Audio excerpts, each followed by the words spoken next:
Monsieur le ministre,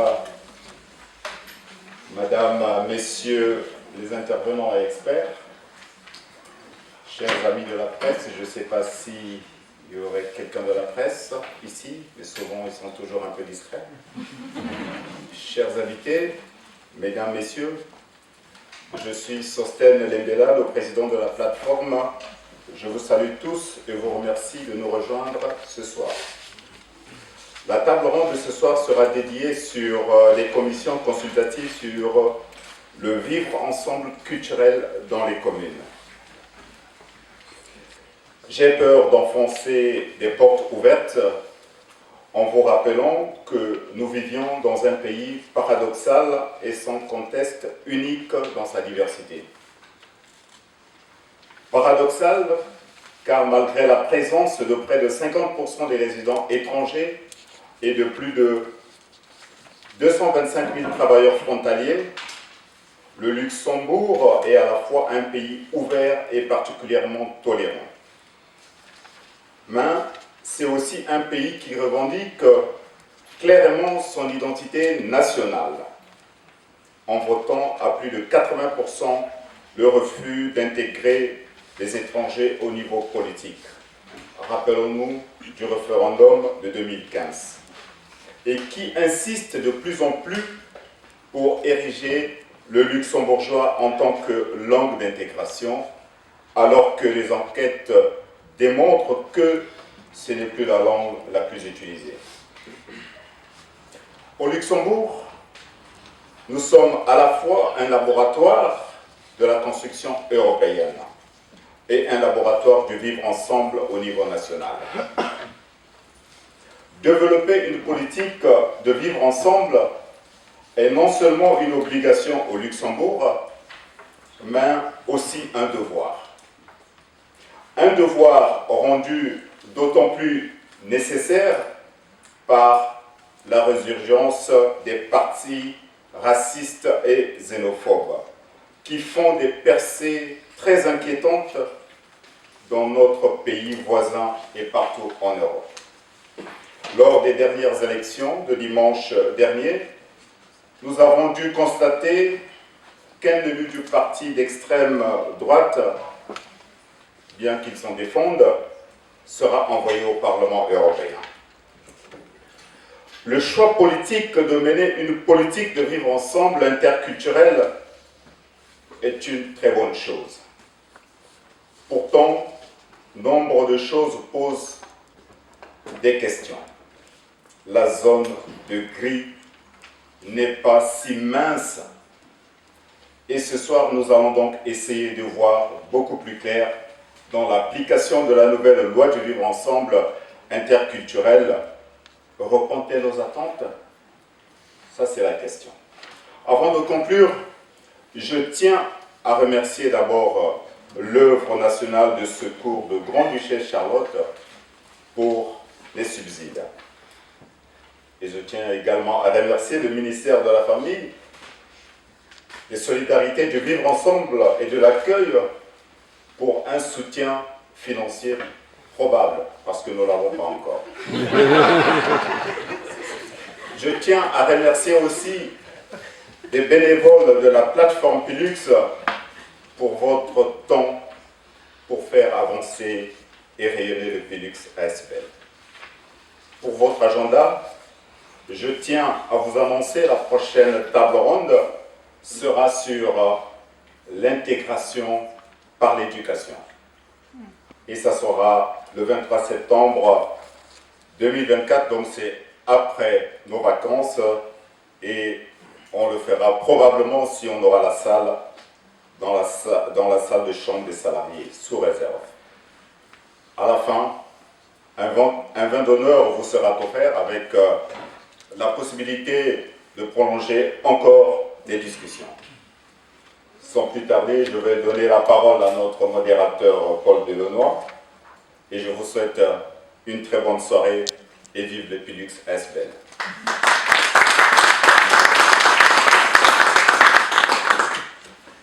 Merci Sostène et ça fonctionne? Ça fonctionne, oui. Merci Sostène et bonsoir à toutes et à tous. Moins bien que celui-là. Ouais, ça c'est beaucoup mieux. Bonsoir à toutes et à tous. J'ai donc le plaisir de vous présenter les différents participants à cette table ronde. À ma gauche, mais n'envoyez pas d'idées politiques derrière, hein. Il est d'ailleurs à votre droite, Monsieur Max Hahn, qui est ministre de la Famille, des Solidarités, du Vivre Ensemble et de l'Accueil. Vous avez, Monsieur Hahn, une longue expérience de vivre ensemble, parce que si je me rappelle bien, en 2013, vous étiez le président de la commission à la Chambre des Parlement. À ma droite, je ne répète pas les mêmes bêtises, hein, mais à votre gauche, Sylvain Bèche, qui est le directeur du CEFIS, le Centre d'études et de formation interculturelle et sociale. Il est chercheur, formateur, auteur de publications dans les domaines de l'immigration, de l'asile, l'intégration et la discrimination. Vous êtes aussi un expert en statistiques et politique migratoire et membre du réseau européen des migrations. Merci de nous rejoindre ce soir. À mon autre droite, mais à votre gauche, et là, voyez-y quand même un petit message, Madame Martine Cohn, qui est présidente de la commission consultative du Vivre Ensemble interculturel de la commune de Vidange. Vous êtes conseillère communale, vous êtes formatrice en communication, coach de performance, coach d'artiste. Vous êtes vous-même actrice et écrivaine. Vidange est aussi à l'initiative du projet Ensemble, qui vise à favoriser le développement d'une communauté interculturelle participative pour tous les habitants. Enfin, à ma droite, mais là, ne voyez absolument aucune réflexion.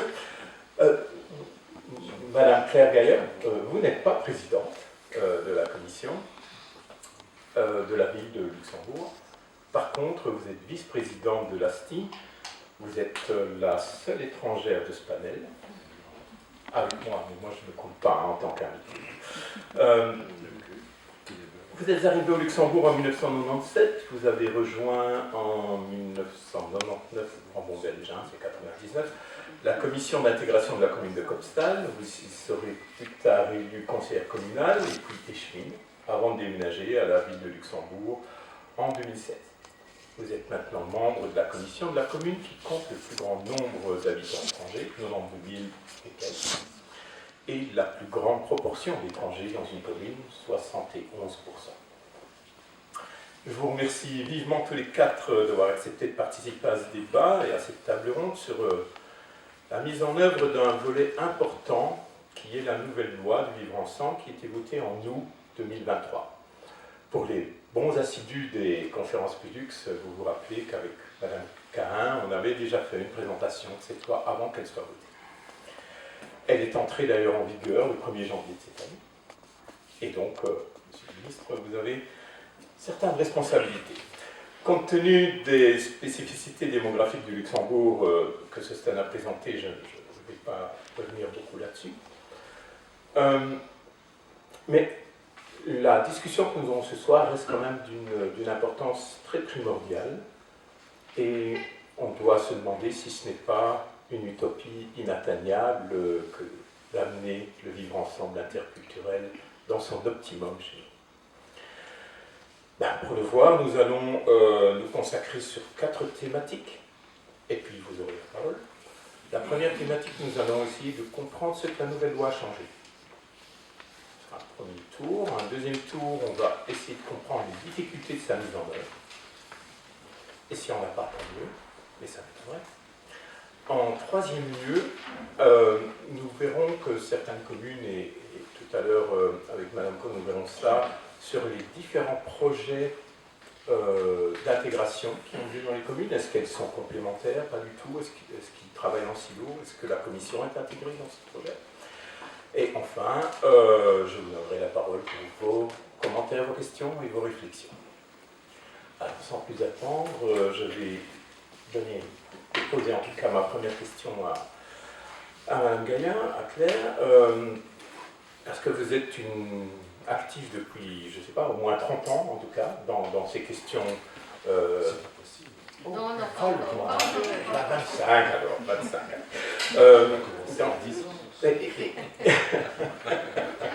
Et puis, vous avez aussi dans votre rôle au sein de l'ASTI, vous connaissez très bien la nouvelle loi, vous avez participé dans les critiques, etc. Donc, est-ce que vous pouvez nous expliquer, maintenant qu'elle est là, et maintenant qu'elle a commencé à fonctionner, ben, qu'est-ce qui a changé, qu'est-ce qu'elle nous apporte cette nouvelle loi?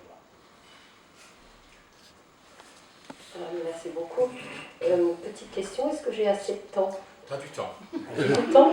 Parce que pour cette loi, il faut du temps. Tellement il y a des choses qui ont changé, et des choses qui ne sont pas forcément simples à comprendre, parce que le changement est assez fort, et quand on est parti sur une vision pendant tant d'années passées, changer cette vision, évidemment, ce n'est pas simple, et comme tout ce qui est compliqué, ben, il faut du temps pour l'expliquer. C'est un peu le secret. Donc, déjà une petite remarque, oui, l'ASTI a quand même été, puis après j'arrête de parler de l'ASTI, parce qu'il y a suffisamment de monde de l'ASTI ici pour éventuellement prendre la parole. Et oui, l'ASTI a participé dès le départ, en fait, à l'éclosion de cette loi, en essayant d'apporter les choses qui d'ailleurs figurent dedans, à savoir ce fameux vivre ensemble, dont au départ on ne parlait pas forcément de vivre ensemble interculturel, on parlait de vivre ensemble, fidèle à un des leitmotifs, à une des maximes de l'ASTI, vivre, travailler, décider ensemble. Donc c'était normal que l'ASTI intervienne dès le début dans le processus, et voire même le déclenche, je crois, avec d'autres. Pour résumer, en fait, le premier changement, le gros changement, je crois qu'il est dans l'article 1er de la loi. Donc on va le lire. Le vivre ensemble interculturel est un processus participatif, dynamique et continu, destiné à permettre à chaque personne qui réside ou travaille au Grand-Duché de Luxembourg de vivre, de travailler, de décider ensemble. Donc tout est dit en fait dans ce premier article, du moins le gros changement. À partir de là, on est en train de nous faire rentrer dans un paradigme qui est vraiment différent de ce que l'on avait avant. La loi du 16 décembre 2008 nous parlait d'intégration. Aujourd'hui, on parle de vivre ensemble interculturel. Quand on parle de vivre ensemble interculturel, naturellement, tout le monde est intéressé par ce changement-là. Tout le monde peut participer, tout le monde doit participer. Cette loi, elle n'est pas faite uniquement pour une partie de la population. Et autre changement très important, mais ça, tu l'as plus ou moins dit déjà au départ, les frontaliers vont rentrer également dans le processus. Donc c'est ça le gros changement. Et c'est énorme en fait comme changement, parce que ça nous oblige à penser tout autrement. Et tout ce qui va découler par après en termes d'instruments, en termes d'organes, qu'ils soient national ou communal, découle de ce principe-là. Donc c'est vraiment ça qu'on doit garder en tête, en mémoire, en permanence, qui n'est pas simple. Parce que je le répète, pendant des années auparavant, on a travaillé autrement. Donc on nous demande en fait de changer notre façon de penser, qui en fait est assez naturelle. Je vais donner juste une petite anecdote. Lors d'une des premières réunions de la commission d'intégration de la ville de Luxembourg, la présidente de l'époque a eu cette phrase que moi m'a semblé tellement limpide, en disant: dans une ville où vous avez 70% d'étrangers, on intègre qui à qui. À partir de là, on se dit, peut-être que le système d'intégration n'est pas le bon. Parce que notre objectif, c'est quoi? C'est ce qui est écrit dans la loi, ce sont les missions de la loi, c'est cette cohésion sociale que l'on veut, c'est cette participation que l'on veut, c'est le respect mutuel, la tolérance, la lutte contre les discriminations, la lutte contre le racisme. Donc, pour cela, ce n'est pas une question d'étrangers ou une question de non-étrangers. C'est une question de cohésion sociale, c'est une question de participation commune, donc c'est une question de vivre ensemble interculturel, qui est basée sur notre diversité. Voilà. Une fois qu'on a, j'espère, compris ça, mais il ne faut pas comprendre au sens étymologique du terme, ça veut dire le prendre avec nous. J'insiste là-dessus. On doit tous, je ne sais pas combien il y a de membres de commission ici, mais on doit tous, dans notre façon de travailler maintenant, le faire avec cette vision des choses. Ce qui est un gros changement. Alors pour certains, ça ira plus vite que pour d'autres. C'est normal, mais c'est tout à fait normal. Mais on a le temps. Et pour nous aider, évidemment, il y a un certain nombre d'outils qui ont été mis en place. Donc ça veut dire quoi? Quand cette loi a été votée, eh bien, tous les outils, tous les instruments, tous les organes qui existaient par la loi du 16 décembre 2008 n'existent plus. Certains ont été relookés, d'autres sont véritablement de nouveaux instruments, ce qui est très intéressant. Certains vont plaire plus à certains d'entre vous. Moi, j'ai mes préférés, je dois le dire, et je ne vais pas vous gêner pour le dire. Et ce qui est intéressant aussi, c'est que, alors là, je ne sais pas si ça a été dit, mais cette loi est née suite à une large consultation publique. Rien que le processus de mise en place de la loi était intéressant.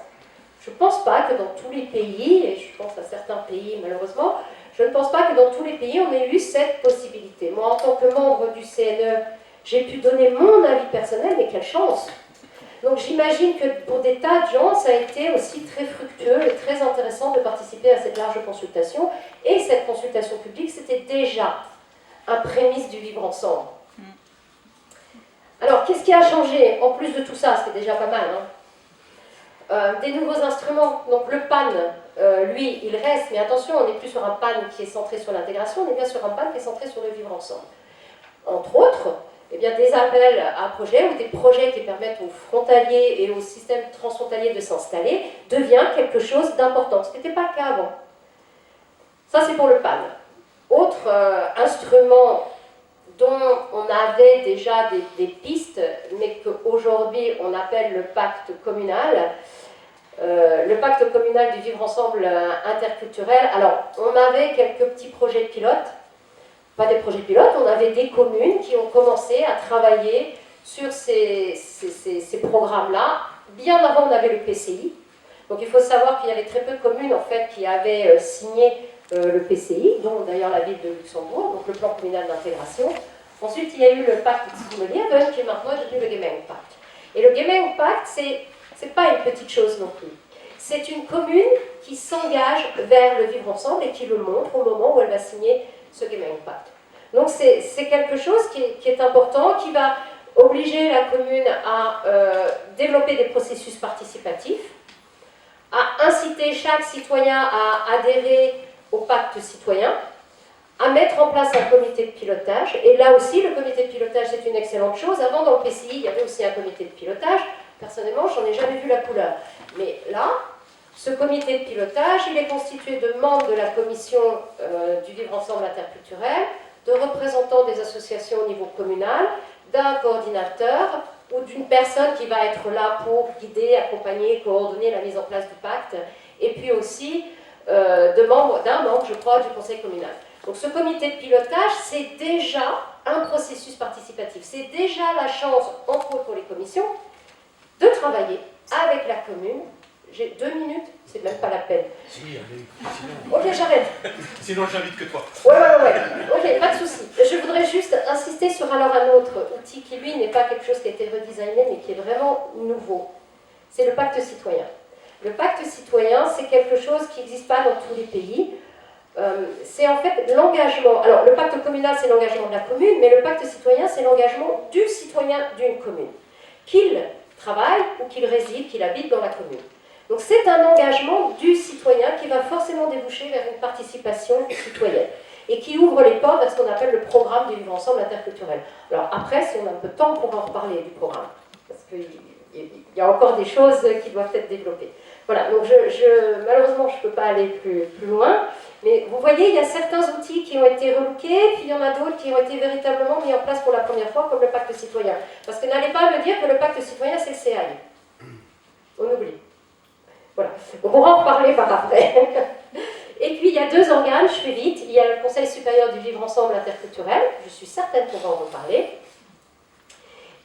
La grande différence, ce qui a changé, c'est qu'il n'est plus bâti sur un système de nationalité.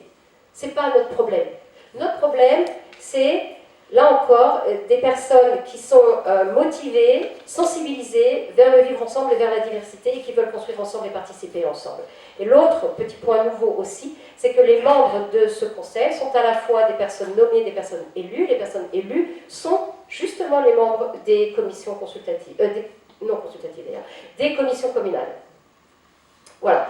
Je ne vais pas m'étaler parce que je suis sûre qu'on va revenir. Et puis, dernier instrument, ce sont les commissions communales du vivre ensemble interculturel qui, elles aussi, ont changé. Le gros changement, c'est que les frontaliers peuvent participer. Et l'autre gros changement, c'est qu'il n'y a plus de règlement grand-ducal pour organiser et permettre l'élection des membres, mais c'est un règlement... Même fortement. le processus pour élaborer une loi, il peut être court, il peut être élaboré au sein d'un ministère, passer la Chambre des députés, et après la loi va, dans le cas idéal aussi, être votée à la Chambre des députés, et elle va entrer en vigueur.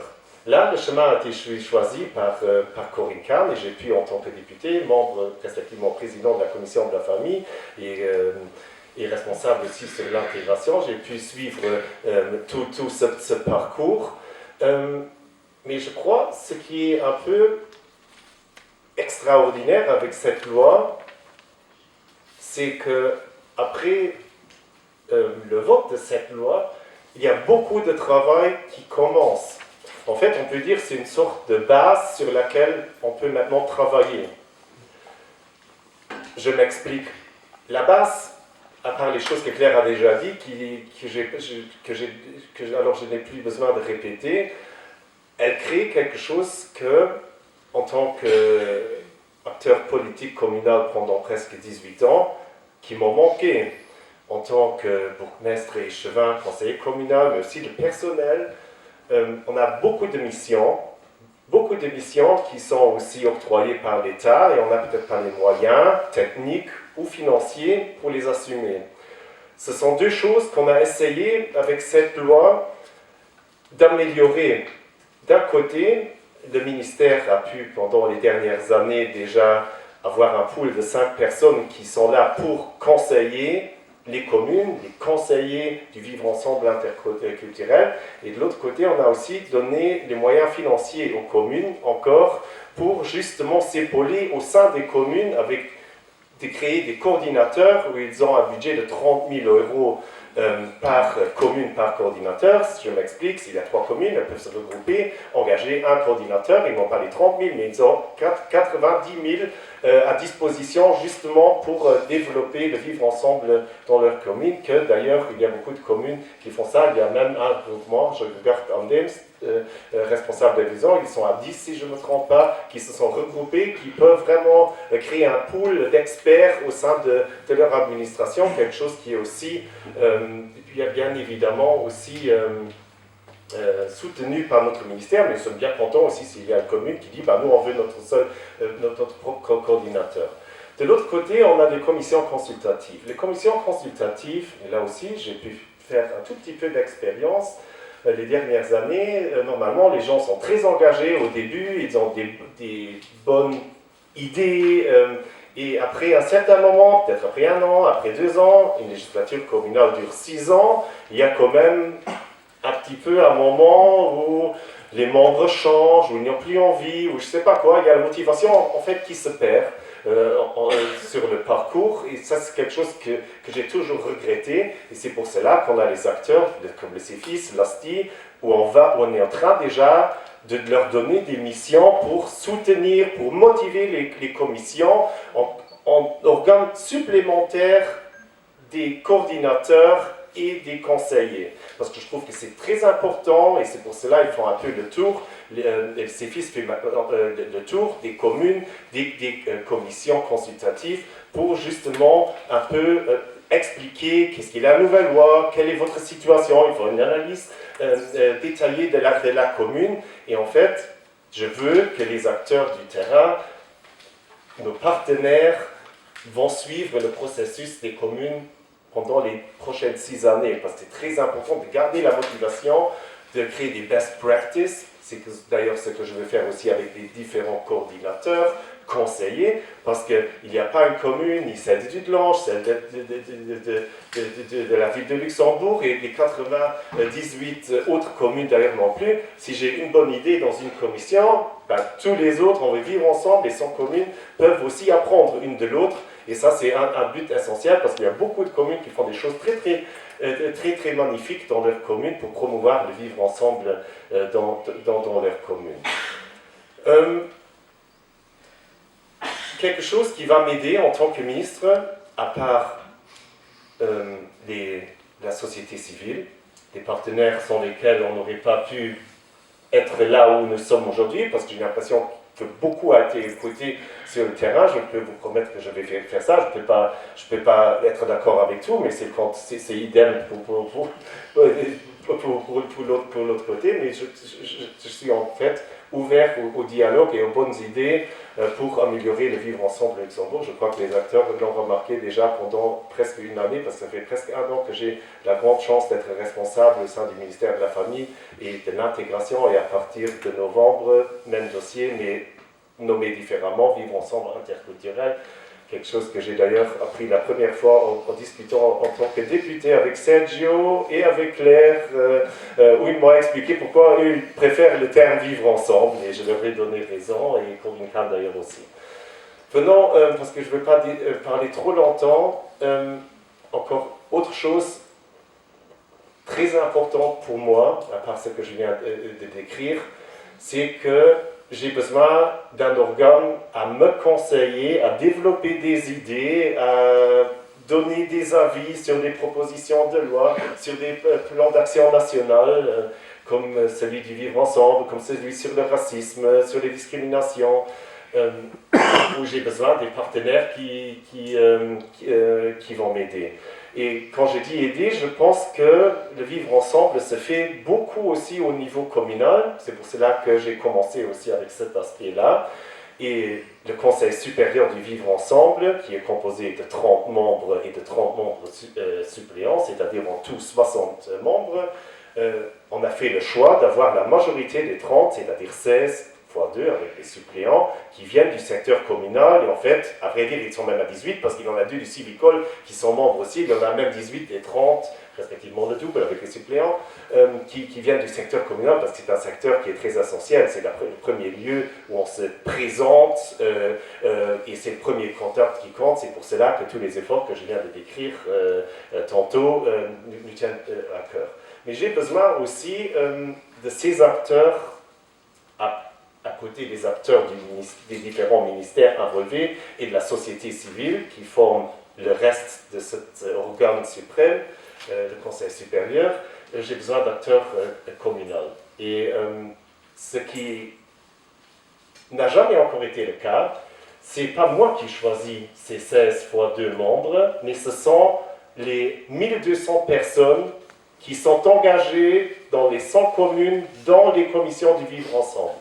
Un corps électoral qui sont responsables et intéressés, parce que sinon ils ne seraient pas membres, dans les commissions communales du vivre ensemble, qui vont élire les 16 représentants avec leur binôme, qui d'ailleurs n'a pas besoin d'être aussi membre de la commission consultative de la même commune, mais qui peut d'ailleurs aussi être membre d'une autre commission. Normalement, j'aurais pu vous dire aujourd'hui qui sont les 16 fois 2 membres élus, mais on a eu tout dernier moment, tu as parlé d'un couac, j'ai eu le choix de laisser faire passer les élections avec une candidature qui n'était pas conforme, mais qui avait auparavant été déclarée, ça c'était la faute au sein du mon ministère, et j'assume, je suis le responsable, qui n'a malheureusement pas été détecté, mais en tout dernier moment, ça a été détecté, et j'avais le choix de laisser passer les élections, et ne pas d'être conforme, parce qu'il y avait un membre qui n'était pas membre dans une commission, où j'aurais retiré la demande d'un couple binôme, mais qui ont été quand même déclarés par mes services comme conformes. Et j'ai pris le choix de faire aucune chose des deux, et j'ai dit, je vais annuler les élections, on va perdre 3 semaines et demie, mais on va perdre aucune séance, parce qu'il s'était prévu de nous regrouper encore une fois avant les congés d'été, et on va faire ça encore, les élections auront lieu, les communes seront informées, et les membres des commissions seront informés demain ou plus tard lundi, quand les élections auront lieu, quand ils vont poser leur candidature. Je tiens à remercier tous ceux qui étaient motivés à poser leur candidature. Il y en avait en tout 66, c'est déjà quelque chose de très positif, et je vais aussi encore une fois informer les 66 qui ont déjà été informés quand on a annulé les élections, qui doivent seulement encore une fois réintroduire leur candidature pour être aussi conformes au règlement que nous avons. C'est-à-dire quelque chose, oui, on a perdu. C'est vrai, on a perdu maintenant 3 semaines et demie, mais nous sommes conformes, et je préfère, en tant que ministre qui est là pour fixer des règles, que quand je constate quelque chose comme ça, de prendre aussi les bonnes décisions. Je crois que c'était un peu dans l'intérêt de chacun, parce que je ne peux pas punir quelqu'un pour quelque chose qui a été en fait inaperçu avant, et malheureusement, tout derrière la minute, nous avons réalisé ça, et j'ai dû prendre la décision que nous avons faite. Ceci dit, je pense que ça sera un organe très très efficace, que j'aurai besoin aussi beaucoup pour m'aider dans les différents dossiers du vivre ensemble. J'étais beaucoup trop longtemps, mais j'ai répondu au moins à ta question. C'est ça. Ok. Merci beaucoup. On est rassuré que dans ce processus où après les élections qui ont lieu, on fait tout tomber, on fait revoter les gens 6 semaines plus tard en France, et puis ici on prend les bonnes décisions, on ne fait pas voter n'importe quoi et on ne perd que 3 semaines. Est-ce que, Martine, toi, Sylvain, vous avez des choses à ajouter sur... Là. Pas à ce stade. Peut-être 2 ou 3 petites choses. Donc je pense aussi que le DNA en fait, du changement de la loi, c'était comme Sostène et Claire l'a dit, donc aujourd'hui on est au Luxembourg et dans toutes les communes, quelles qu'elles soient, on est souvent dans une situation où il y a une majorité et une minorité. Et donc, d'où l'importance de parler de vivre ensemble interculturel. Et comme monsieur le ministre l'a dit, donc on fait le pèlerinage dans les communes. On est à la 25e, on arrive encore jusqu'à la fin de l'été à 33, donc un tiers de toutes les communes. Grande commune et petite commune. Et la première question qu'on pose, est-ce que pour vous, le changement de nom, c'est un changement, seulement un changement de nom ou un changement de paradigme? Et puis on est assez étonné ou assez surpris qu'il y a quand même presque 95% des participants qui nous disent que c'est un changement fondamental et que c'est le vivre ensemble est beaucoup plus interpellant pour inviter les gens à participer, alors que le terme intégration avait toujours une connotation un peu péjorative, c'était à l'étranger de s'intégrer qui vient d'ailleurs. C'était le nous et les autres. Ici, c'est plus ouvert, plus au niveau horizontal, plus juste. Et puis, il y a une autre chose aussi, que c'est peut-être important de signaler, qui impacte fortement le Luxembourg, et les politiques et les lois suivent ce processus-là. Donc, la croissance démographique au Luxembourg est énorme. Donc, il y a les mouvements migratoires continus. Le Luxembourg est un pays de migration. C'est un pays ouvert, et donc il faut toujours aussi organiser ces nouvelles migrations qui se diversifient de plus en plus. Donc ça c'est un autre enjeu. C'est pas seulement le nombre, c'est aussi la diversification. Merci Sylvain. Je pense que c'est important de donner déjà ce retour des commissions, et on le voit, on a effectivement changé de paradigme. Mais en changeant de paradigme, j'imagine que ce n'est pas si simple, et moi je le vis aussi dans ma réalité, dans ma commune et dans ma commission, mais j'aimerais qu'on approfondisse un peu les difficultés de mise en œuvre. À Dudelange, Martine, 22 000 habitants, jusque-là ça va, 40% d'étrangers grosso modo, ça fait un peu plus de 8 700 personnes, dont 114 nationalités différentes. Et là, on va se confronter dans ces minorités qui ne sont plus des minorités, ou en tout cas qui rendent les choses beaucoup plus complexes. 250 entreprises ont leur siège à Dudelange, ce que j'ai compté. Donc moi, j'aimerais maintenant que tu puisses développer ces difficultés à mettre en œuvre ce changement de paradigme. Merci beaucoup. Pour commencer, je veux peut-être revenir à ta question auparavant, parce que cette période législative, on a commencé dans la commission, parce que j'étais déjà la présidente aussi avant. On a commencé alors avec cette nouvelle dénomination de la commission. Voilà. On avait aussi les nouveaux visages dans la commission, dont aussi les représentations politiques de tous bords. Et à ce moment-là, où on a expliqué, bon, maintenant, on s'appelle Commission du vivre ensemble et interculturel, il y avait une partie spéciale qui a tout de suite se heurté à ce nom. Même quand on a vraiment, on a déjà, ce vivre ensemble est déjà un but blanche depuis longtemps. Là, on a fait beaucoup d'efforts, on va en revenir après. Mais quand il y a quelqu'un qui se heurte déjà à ce nom, et est-ce que c'est pas plutôt l'intégration qu'il faut favoriser plutôt, au lieu du vivre ensemble? Je me suis dit, bah, on a bien fait. C'était temps de le faire parce que je crois maintenant c'est plutôt clair. Mais pour revenir maintenant à ta question précise, maintenant, oui, il y a encore des difficultés. Il y a un moment nouveau, mais pas vraiment qu'on n'a pas essayé de le faire déjà avant, mais de toucher, de communiquer avec les frontaliers, c'est assez difficile. On a eu aussi la situation un peu malheureuse qu'on n'a pas trouvé, pour le moment, quelqu'un qui représente les frontaliers dans la commission.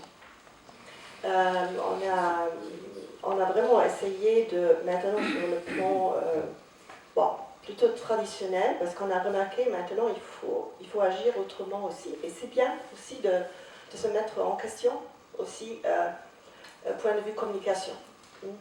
Je crois que c'est une difficulté plus large, je crois, dans la société, de communiquer, parce que maintenant, je crois on est un peu entre les deux, entre les médias plus traditionnels, les réseaux sociaux, comment les toucher. C'est déjà compliqué pour les résidents dans une commune. Évidemment, on touche assez facilement, je crois, ceux qui sont engagés dans la politique, qui sont ouverts, qui se posent des questions sur toutes les questions sociétaires, sur les questions de vivre ensemble. Mais nous, on a toujours ce défi, on a le but aussi de toucher la large. Aussi, tous les gens, on a vu, quand on regarde maintenant par exemple le pourcentage des gens qui se sont inscrits dans les listes pour les élections, on remarque, oui, on a évidemment une certaine partie de la société qui participe, mais là, il y a encore beaucoup à faire. Et ça, c'est, je crois, aussi la difficulté pour trouver les gens, pour déjà que eux, ils nous trouvent. Et ça c'est déjà, je crois, un grand défi. Maintenant, en ce qui concerne les frontaliers, c'est maintenant encore, là, c'est le changement de paradigme, parce que moi, personnellement, j'ai parlé avec beaucoup de gens que je connaisse, directement. Ma coiffeuse, voilà, des gens qu'on fréquente pendant la journée dans la commune. Et là, déjà, ils sont émerveillés de la commune, ils sont très bien, ils sont contents. Mais après le travail, je veux rentrer chez moi. Voilà. Et ça c'est quelque chose que, comment changer?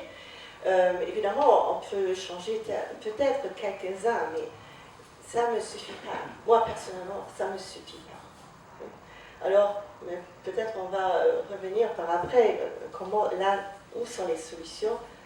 Et là, je crois, pour moi, on devrait trouver des synergies quelque part, où les pistes sont déjà là, où les frontaliers sont déjà engagés.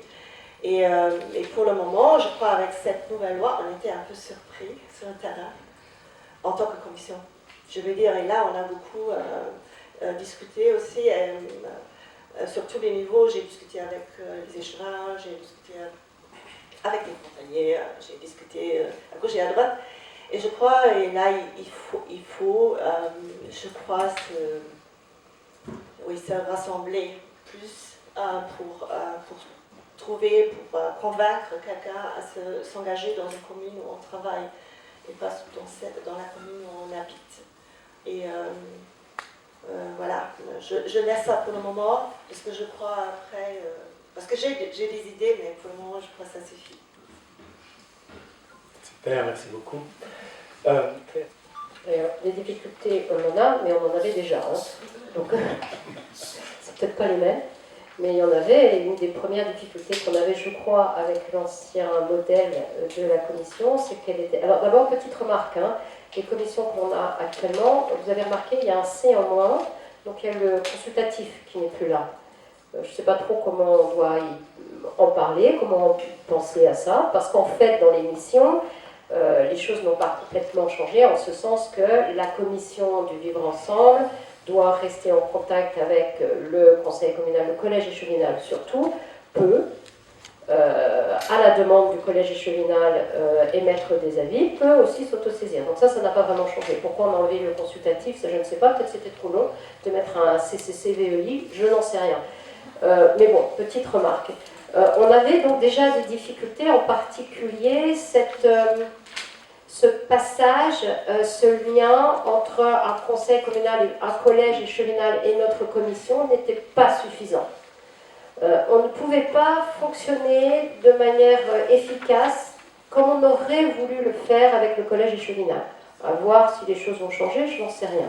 Pour revenir aux frontaliers, c'est vrai que la ville de Luxembourg est forcément un bassin énorme d'emplois, donc il y a énormément de frontaliers qui viennent sur le territoire de la ville. Nous n'avons pas non plus de frontaliers dans la commission. En revanche, il y a des membres qui travaillent à Luxembourgville, mais qui n'habitent pas à Luxembourgville, parce que ce ne sont pas que les frontaliers, hein. C'est toute personne qui travaille ou qui réside. Donc vous avez des gens qui vont travailler à Ettelbruck et qui habitent Luxembourgville. D'ailleurs, ils peuvent être candidats dans les deux commissions, entre parenthèses. C'est possible.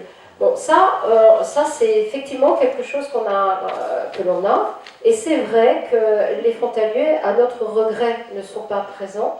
Alors, une des choses que l'on faisait déjà avant l'autre commission, c'était de rentrer en contact le plus possible avec les entreprises. Essayer de voir comment on peut atteindre les entreprises, parce que finalement, toutes ces entreprises qui sont sur le territoire de la ville sont en contact avec de nombreux salariés, dont certains sont des frontaliers, une grande partie d'ailleurs. C'est un gros travail. Et je dirais une petite chose, une autre difficulté. Pour y arriver, on a vraiment besoin du collège échevinal. On a besoin de se voir, on a besoin de parler ensemble, on a besoin d'échanger, on a besoin que de leur côté, ils jouent le jeu. Alors, j'ai grande confiance, parce que notre échevine, présidente de la commission, c'est Corinne Quin, donc je crois qu'on ne pouvait pas tomber mieux à ce niveau-là quand même. Hein. Et puis il y a le service d'intégration à besoins spécifiques de la ville qui est là, donc il est représenté, là il y a Mélanie qui est dans la salle. Donc on a la chance à la ville, hein, parce que la ville c'est quand même assez gros, on a quand même des aides que d'autres communes n'ont pas. C'est évident. Donc, mais ça reste un vrai problème. Après, on n'a pas de frontaliers. Est-ce une raison pour ne pas aborder des thématiques qui concernent les frontaliers? Non. On va le faire pour eux. Ils ne sont pas là, mais on va le faire quand même. Donc, passer par les entreprises, c'est ce qu'on avait déjà essayé de faire. Donc, il y a déjà, par l'ancienne commission, et comme certains membres de la commission actuelle, c'est une mixité. Hein, il y a des nouveaux entrants, ce qui est très très bien. Une grande diversité, je dirais, culturelle, intergénérationnelle aussi. Et puis il y a des anciens, dont je fais partie, et d'autres. Et donc on a nos acquis déjà, des dernières années, qu'on va pouvoir réexploiter. Parce qu'on avait pas mal travaillé sur cette vision-là, en se disant, bon, si on veut atteindre tout le monde dans la ville, si on veut... Ces personnes qui travaillent dans toutes ces entreprises qui sont au Kirchberg ou ailleurs, ou à Kasperich à la Cloche d'Or, ils sont très importants. Il faut d'une manière ou d'une autre les atteindre. Donc il y a déjà un travail qui a été fait. Et je pense qu'effectivement, si on regrette qu'il n'y ait pas de frontalier, on va quand même pouvoir travailler dans cette optique-là, de toute façon. Merci Claire. Ce qui me revient aussi, c'est le problème de quelle langue on utilise.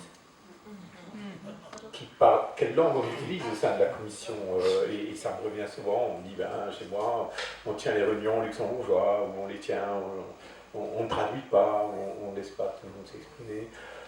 La question des frontaliers, on l'a largement évoqué, on a largement évoqué aussi la relation avec le collège échevinal, respectivement le conseil communal, qui n'est pas toujours optimum. Est-ce qu'on n'est pas allé trop vite, trop loin ? Je vais commencer avec quelques constats. D'abord, on a remarqué que le contact avec le collège général, le conseil communal n'était pas si bien. C'est pour ça qu'on a l'obligation d'avoir au moins un conseiller communal qui est membre de la commission, déjà pour créer ce lien. Au Luxembourgville, alors vous avez la grande chance d'avoir même les chevines qui figurent comme ça. Le lien niveau collège général ne pourrait pas être mieux. De l'autre côté, on a voulu, et Claire l'a expliqué tout au début, changer le paradigme en voulant laisser participer aussi des frontaliers. Je crois que la plupart de ceux qui ont aidé à élaborer cette loi étaient même conscients qu'on n'aurait pas, dès le départ, une très grande masse de frontaliers ou non résidents, mais travailleurs, qui vont être motivés pour s'engager.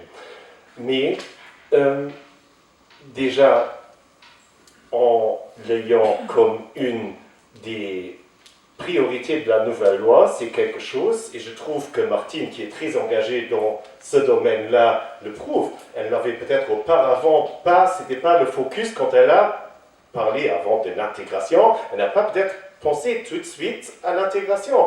Et presque la plupart des gens engagés dans les commissions n'avaient pas ça tout de suite au regard, mais au plus tard, quand ils ont aperçu que la nouvelle loi était là et quand il y a eu la distribution par les représentants communaux pour justement faire de la pub pour s'engager en commission, ils ont dit, ah, les frontaliers peuvent s'engager aussi. Ça, c'est un moyen qui va nous aider que les frontaliers ou les travailleurs non résidents auront un plus grand aperçu. De l'autre côté, il faut savoir que les communes, avec le Bioimpact, auront aussi, par résidents et aussi par travailleurs, ils auront aussi une motivation financière avec les 5 € par inscrit, pour justement aussi, même déjà seulement vu financier, ils auraient encore une motivation supplémentaire pour aller aussi vers les entreprises, pour discuter avec le personnel. Et j'ai entendu des membres des commissions qui m'ont dit, nous on va essayer de faire autre chose. Martine a expliqué quelque chose, il y en a beaucoup qui se disent, moi je dois encore faire une route d'1 heure ou d'1 heure et demie, je ne vais pas encore aller en réunion le soir à 17h ou 19h, qui va arranger peut-être d'autres citoyens, mais qui ont dit, nous on va essayer de faire quelque chose entre midi, pour chercher le contact avec les collaborateurs, avec le coordinateur, de chercher le contact, de trouver les idées, qu'est-ce qui vous plaît, qu'est-ce qui ne vous plaît pas. Et je pense aussi, en s'inscrivant en tant que frontalier ou travailleur non résident, avec le Bioimpact, où on a les différents programmes qui vont être à la disposition de chacun qui va participer au Bioimpact, qui va avoir, et ça c'est le but en fait, et j'ai dit avant, on a encore beaucoup de travail devant nous, de justement présenter des outils, des programmes qui vont encore motiver les frontaliers et travailleurs non résidents à s'intégrer et à s'intéresser encore plus pour la commune dans laquelle ils travaillent. C'est-à-dire c'est un processus où je suis sûr qu'il est lancé avec le départ de la loi. Si tu me demandes est-ce que on était trop vite ou non, je dirais pas du tout, parce que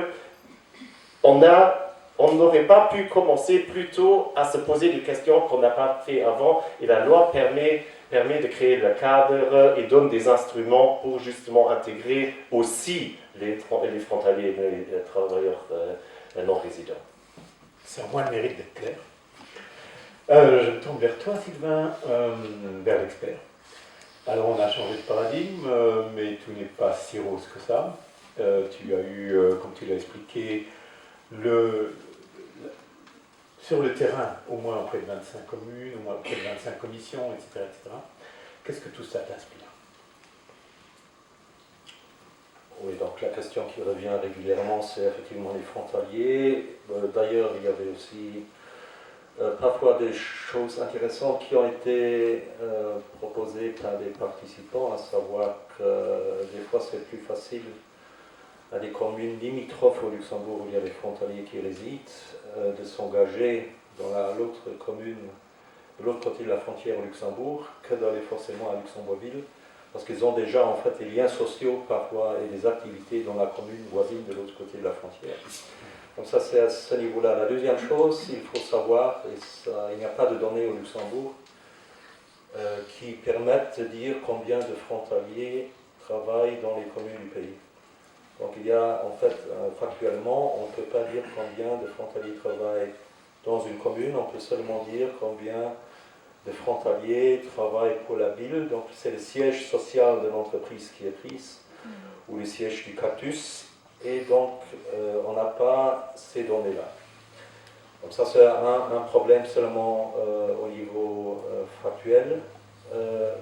L'autre chose, donc il y a monsieur le ministre qui a aussi évoqué le pacte citoyen, qui est un instrument aussi intéressant, qui est en train, avec le programme, d'être développé. Et là, on reçoit parfois de la part des commissions, oui, nous on aimerait aussi promouvoir le pacte, parce que ça nous donne aussi une cagnotte de 5 € par signataire du pacte, que ce soit signé par un résident ou un actif dans la commune. Mais est-ce c'est peut-être bien qu'il y a une communication au préalable du ministère, ou est-ce qu'il faut... Peut-être c'est mieux encore d'attendre, aussi quand les programmes sont encore plus développés. Une troisième chose, je termine par cela, c'est qu'il y a une grande différence entre les grandes communes. Donc il y a les professionnels de la ville de Luxembourg, et puis il y a les petites communes rurales. Et ce qui est intéressant souvent, c'est qu'il y a aussi beaucoup de nouveaux membres. Donc on rencontre de nouveaux membres et qui font en fait leur premier pas dans une commission. Et donc ça c'est quand même aussi intéressant, mais ils sont aussi avides de bonnes pratiques. Donc qu'est-ce que se fait dans les autres communes? Bon, je ne vais pas pour l'instant aller plus loin, mais donc ça c'est en fait quelques échos qu'on reçoit. Et il me semble aussi, mais ça c'est peut-être monsieur le ministre qui peut le dire, c'est qu'il y a apparemment, presque dans toutes les communes du pays, qu'il y a effectivement la commission. Auparavant, la commission était aussi obligatoire, mais elle n'était pas en fonctionnement dans toutes les communes. Et il me semble quand même que les commissions sont présentes dans presque 99% des communes. 98%. Ok, tu voulais rajouter quelque chose? Je vais seulement dire une chose, si tu permets. Ok, merci. Non, je peux te donner le micro. Je peux te donner le micro. La hiérarchie. Moi, je voulais juste revenir sur le pacte citoyen. Le pacte citoyen, ça fait partie de ces outils que moi je considère comme étant, un, très nouveau, deux, très important. Parce qu'il est, comme je l'ai dit, il engage le citoyen vers le vivre ensemble, et ça c'est une des choses essentielles qui va d'ailleurs prendre du temps, qui permettra peut-être d'atteindre nos objectifs. Le problème, franchement, c'est que pour l'instant, j'ai encore regardé tout à l'heure, le programme, donc vous avez le pacte citoyen y adhérer nous permet d'avoir en fait l'accès au programme du vivre ensemble interculturel. Pour l'instant, c'est vrai, le programme du vivre ensemble interculturel n'est pas encore formé. En fait, si on regarde, on va retrouver, avec peut-être un petit retrait encore dans les cours de langue, plus ou moins ce qu'on trouvait sur le CAI. Or, le pacte citoyen est fait pour tout le monde. Et ma grande question, et je pense qu'il va falloir qu'on travaille ensemble assez vite là-dessus, comment fait-on pour rendre ce pacte citoyen attractif pour tous? Comment allons-nous faire pour que, moi ça fait maintenant pas mal d'années que j'habite au Luxembourg, ben non, je ne vais pas adhérer au programme, et surtout je ne vais pas y adhérer aux cours linguistiques quand ils sont en ligne. Moi ce qui m'intéresse éventuellement c'est de faire des cours linguistiques avec les autres en présentiel, donc petite remarque, mais vraiment faites attention à ça. Et surtout, comment allons-nous faire, et nous sommes tout prêts à travailler avec vous, pour essayer, parce que ça ne va pas être si simple que ça, faire en sorte que des luxembourgeois naturalisés depuis pas très longtemps, des personnes qui sont nées au Luxembourg mais qui ne sont pas luxembourgeois, des personnes qui sont depuis toujours et depuis des générations ici, comment allons-nous faire pour qu'ils s'engagent aussi sur ce pacte citoyen? Et donc, c'est très nettement lié au programme, comment allons-nous faire pour que le programme soit attractif et qu'il soit intéressant pour tous? Et là, c'est quand même intéressant parce qu'on a plein de choses à faire. Maintenant, il faudrait vraiment s'y mettre de manière assez rapide. Mais non, c'est à vous. C'est bien parce que je voulais justement parler du pacte citoyen. Je pense aussi que c'est un instrument qui peut être ou qui doit même être très intéressant pour atteindre nos objectifs du vivre ensemble, l'interculturel. Et quand on n'a pas encore fait de la pub pour le pacte citoyen, c'est une bonne raison, parce que nous sommes très conscients que pour l'instant, parce que je sais que c'est un peu un one-shot, si je m'inscris au pacte citoyen, je regarde qu'est-ce qui est offert, et si ça ne me plaît pas, difficile pour aller voir encore une fois dans 2 mois ou dans 3 mois, c'est-à-dire mes services sont en pleine activation pour pouvoir travailler avec ça, avec le Conseil supérieur d'ailleurs aussi, pour justement voir qu'est-ce qui sont les aimants, parce que j'ai besoin d'aimants, ou quelqu'un comme Claire, elle va dire quand elle rencontre les gens, adhère au pacte citoyen, parce que t'as ça, t'as ça, t'as ça, t'as ça. Avant, c'était le cours de langue. Les gens n'ont pas payé 300 €, mais ils ont payé 10 €. C'est pour ça que les gens, beaucoup, ont adhéré au CAI, cet élément. Cet élément, on l'a plus. Mais on a beaucoup d'idées avec beaucoup d'autres aimants qui sont beaucoup plus intéressants que l'aspect financier, d'avoir un cours de langue moins financier. Beaucoup trop tôt pour en discuter et pas poli envers des gens que j'ai besoin pour me conseiller et pour devoir développer des idées, parce que je veux que ça soit après quelque chose de très très grand où chaque citoyen, où chaque transfrontalier ait envie de participer. Et pas parce qu'il y a la commune qui leur dit s'il te plaît, souscris-toi, parce que comme ça on aura 5 € en plus. Parce que ça ne sera pas la motivation, ça sera peut-être la motivation, comme j'ai dit avant, sur les communes, pour nous aider. Mais si on veut que ça fonctionne, que ça soit quelque chose d'efficace, de bien, et ce n'est pas chose facile, j'en suis très conscient. On a des bonnes idées, mais je sais qu'il y a plein d'acteurs qui en ont encore. Et si on regroupe toutes nos énergies pour créer quelque chose qui ne sera pas prêt dans 2-3 mois, je suis tout à fait d'accord. Mais même si c'est que fini comme moi je le pense avoir fini, ça sera toujours quelque chose d'évolutif. Je crois que c'est évident pour chacun. Mais le lancement de ça, après bien évidemment aussi avec une campagne, mais je ne vais pas faire aucune campagne, aucune pipe sur un instrument où je sais que ce n'est pas celui où les gens ont envie de faire de la pub encore, qui vont être le multiplicateur quand ils ont vu qu'est-ce que nous offrons dans les différents programmes du pacte citoyen. Quand je disais avant, c'est toujours un parcours lent ou un peu moins lent pour créer une loi et la laisser voter, mais après de l'épauler, de faire tout ce qui est dans la nouvelle loi, qui est une sorte d'armoire avec beaucoup de tiroirs où nous devons les remplir, ces tiroirs. Le travail commence et ne sera jamais tout à fait terminé. Mais il y a encore beaucoup de travail aussi sur le Biogeopacte, je le sais, mais ça sera un des meilleurs instruments de la loi. Je vais vous dire, oui. Je suis persuadé de ça. Il y a du travail, il y aura du travail. On va maintenant passer à la 3e thématique. Martine Blanche est très impliquée, pas depuis la nouvelle loi, mais très impliquée en tout cas dans la participation des résidents, notamment à travers le projet Ensemble. J'aimerais que tu l'expliques, parce que je pense que c'est une très bonne pratique, mais aussi de faire ensuite le lien entre ce projet et puis le travail de la commission, et puis au final, comment est-ce qu'on arrive à un meilleur vivre ensemble interculturel. Merci. Oui, Dudelange a évidemment compris déjà depuis de longues années que pour laisser toute la responsabilité pour une intégration, un vivre ensemble vraiment réussi dans une commune, il ne suffit pas que tout le bagage ou toute la responsabilité reste dans cette commission consultative. Alors il faut se donner aussi les moyens. Il faut se donner. Et à Dudelange, il y avait à un moment le besoin de créer un service, tout simplement un service ensemble, un projet ensemble.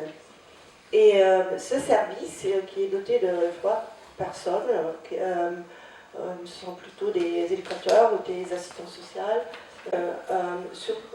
dans ce domaine. Et ils créent aussi du matin au soir, par exemple des heures d'ouverture où les gens ils peuvent tout simplement aller venir parler de leurs problèmes dans le quotidien, mais aussi des choses plus concrètes, par exemple le Café des langues. Ce qui Claire l'a mentionné, c'est le présentiel qui est très important. C'est par exemple, nous offrons aussi des cours de langue, beaucoup à Dulange, comme d'ailleurs aussi dans beaucoup d'autres communes. Mais après avoir fait ces cours, il manque de pratique souvent. Alors, et il manque aussi peut-être des amis luxembourgeois ou des amis. Mais ce n'est pas uniquement vers le luxembourgeois, c'est aussi maintenant je suis français et j'aimerais bien apprendre maintenant un peu l'anglais. Ou maintenant je suis anglais et j'aimerais bien maintenant comprendre, je vais en Italie maintenant en vacances. Voilà. Et on a tellement comme tu as dit, le nombre exact, je ne connais même pas. 114. Voilà. Oui. Voilà. Et cet environnement multiculturel, c'est très intéressant et très coloré.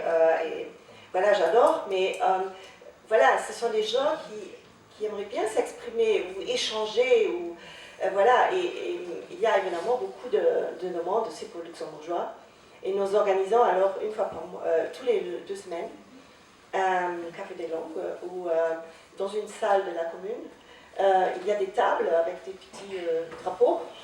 Alors on peut s'asseoir où on veut. Et sur cette table, on va parler cette langue. Et alors c'est un succès énorme. Maintenant les gens ils viennent déjà des autres communes à Dulange. Et on a dû faire maintenant un système pour s'annoncer, pour réserver une place à telle et telle table, ou bien on pourrait mieux organiser, alors on cherche un animateur encore pour cette table, pour améliorer encore le service. Alors ça c'est quelque chose qui fonctionne très très bien. Et même on avait aussi l'idée, il y a quelques années, de faire un tandem de langue. Alors là, c'est à tête, en fait, pour par exemple, de trouver un parrain ou une marraine pour parler. Et là, on a vu, bon, il manque de bénévoles aussi, parce que tout est bénévole là. Il manque de bénévoles pour vraiment donner cette possibilité à tout le monde. Mais ça serait aussi une idée, je crois que les gens, ils aimeraient bien avoir, ou ils vont apprécier. Une autre chose, c'est qu'on organise aussi, à travers ce service, des cours pour enfants. Là, on fait plutôt des... on va visser les bosses. Bricolage, ouais. On va plutôt bricoler, alors des choses, ça dépend un peu de la saison, mais à travers ces cours, c'est un mélange unique entre enfants aussi. Ça ne fait pas uniquement à l'école, mais là on fait des échanges, on trouve des amis à travers le bricolage. Et ça c'est aussi quelque chose où on peut sortir aussi les enfants qui sont d'ailleurs, où les parents sont plutôt hésitants pour les donner dans un club ou une association, mais qui ont beaucoup de confiance à ces services. Alors, et on organise ça plutôt dans les 2 quartiers, le quartier Schmetz et le quartier Petite Italie, où il y a beaucoup de noms luxembourgeois, pour faciliter un peu cette vie de quartier aussi, de cet échange, trouver les voisins, parler entre eux, voilà. On organise la fête des voisins à Dulange. Là, on facilite aussi beaucoup le travail, on met à disposition tout ce qui est nécessaire pour la logistique. La commission finance même les tables et les bancs pour les fêtes dans telle et telle ruelle ou les rues, pour que les gens ils ont tout ce qu'ils ont besoin. Voilà. À côté de ça, on a aussi élaboré il y a quelques années, déjà on a commencé avec la charte du vivre ensemble. La charte était un instrument qui est très important parce qu'avec cette charte, on est partout, on a cette charte où les gens, ils ont aussi commencé à signer sur toutes les fêtes. On a la stand, on organise maintenant les fêtes de culture aussi, la commission d'ailleurs, la fête des cultures, ça veut dire pas de la culture, mais des cultures, où on met ensemble la marche du monde, fête de culture, de la musique multiculturelle. Et là aussi, évidemment, on a un stand aussi en tant que commission. On est présent souvent quand la commune a quelque chose de public, on est là. Et la charte du vivre ensemble a été l'instrument parfait pour aussi non seulement inviter les gens, les individuels, les particuliers, à venir regarder, ah oui, ça je vais signer, c'est une charte du respect, du vivre ensemble, qu'est-ce que moi je peux... et aussi des petites choses comme comment écouter, l'écoute aussi, la communication entre qu'est-ce que moi je peux faire, c'est un peu la bonne volonté qui est là-dedans, et moi je signe, voilà. Mais c'était aussi un instrument à prendre et aller dans les clubs et associations, parce qu'on a, à travers de cet instrument, et c'est un peu le sens aussi derrière le pacte, je crois, mais à travers cette charte, on est allé parler avec le club football, le basket, les scouts, voilà. Et eux, en tant que club, ils en sont signés. Alors là, on avait un multiplicateur qui, eux, ils ont dit, ah, ça, on va vivre à l'avenir. Toutes ces règles-là, ils ont mis quelque part. Et ça, c'était, je crois, aussi quelque chose qu'on a... C'était une bonne idée, je crois. Et on a, là, pour une fois, on a réussi à aller un peu plus loin, plus dans les... Vraiment là où ils sont, les enfants, les gens, dans les associations, les clubs. Et là, comme j'ai parlé au début de synergie, je crois là, il faut aller les chercher. Il faut vraiment ne pas rester dans la commission, il ne faut pas rester et attendre. Il faut, je crois, aller où les gens ils vivent aussi après le travail, où ils sont. Et cette charte, c'est l'instrument parfait pour le faire. Bon, maintenant, avec les frontaliers, je crois, pour en revenir, je crois qu'il faut aussi aller où ils sont. On a parlé de société, mais ils sont peut-être organisés dans des syndicats. Ils ont organisé dans l'ASTI. Voilà. Et là, je crois qu'il faut peut-être juste donner à travers ses amis, ses partenaires, peut-être oui, donner un flyer ou quelque chose. Il manque pour le moment de la visibilité. Pour quelqu'un qui rentre à la maison le soir, qui va au travail, qui rentre, bon, c'est même pas de la mauvaise volonté, c'est même pas, mais ils ne savent pas ce qui se passe tout dans une commune. Et c'est pas la mauvaise volonté. Voilà. Je pourrais aussi encore. Merci, oui, je sais qu'on peut, on peut passer, ça serait comme ça. Cet exemple, il est assez parlant parce que, et Martine l'a exprimé avec aussi beaucoup d'enthousiasme. Est-ce que vous attendiez des communes qu'elles développent aussi, pas simplement le vivre ensemble dans les commissions, mais qu'elles mettent en œuvre ce type de projet, et est-ce qu'il y a des instruments pour le faire? Ben oui, c'est en fait l'idée du processus. Quand j'ai dit, je crée avec la loi, je crée l'accompagnement, les moyens financiers pour les communes. Bien évidemment, le but est de trouver encore plus de gens qui vont se lancer, qui vont s'engager. J'aimerais bien encore dire quelque chose, parce que je suis ici dans un endroit où je sais que j'ai beaucoup de multiplicateurs. Quelque chose que je remarque depuis très longtemps, c'est que, en fait, nous devons tous faire des efforts de sortir aussi un peu de nos communautés.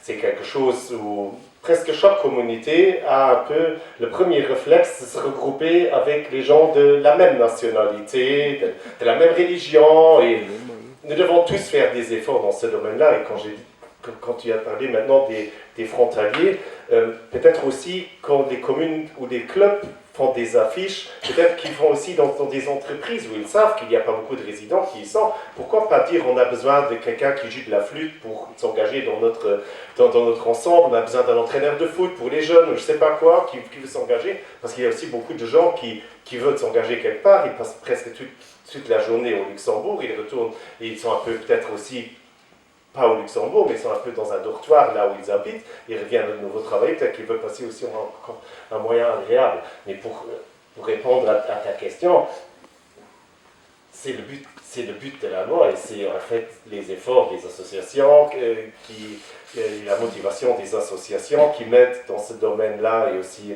de la division du vivre ensemble au sein de mon ministère. Merci. On fait jamais le tour, hein, mais on a eu quand même un panorama assez complet, il me semble, en tout cas par rapport à ma préparation. Donc je vais vous donner maintenant la parole. On va prendre 2 ou 3 questions et on va essayer de faire 2 ou 3 rounds, mais le temps malheureusement passe et je suis maître du temps ce soir. Et,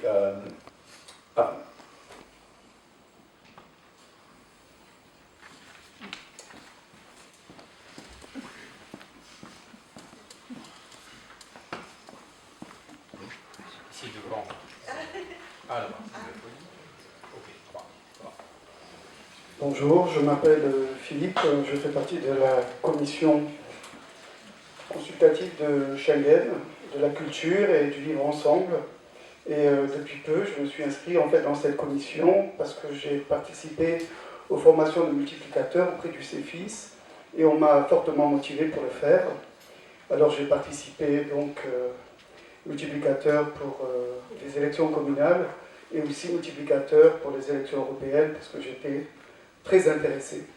Ce que je voulais dire pour en revenir pour la participation des frontaliers, moi je suggérerais une boîte à idées dans les comités d'entreprise pour que les frontaliers suggèrent ce qui leur manquerait ou ce qu'ils souhaiteraient, puisque c'est vrai que beaucoup de frontaliers passent beaucoup d'heures dans leur véhicule pour rentrer chez eux, et je comprends tout à fait qu'ils ne participent pas à des commissions. Merci.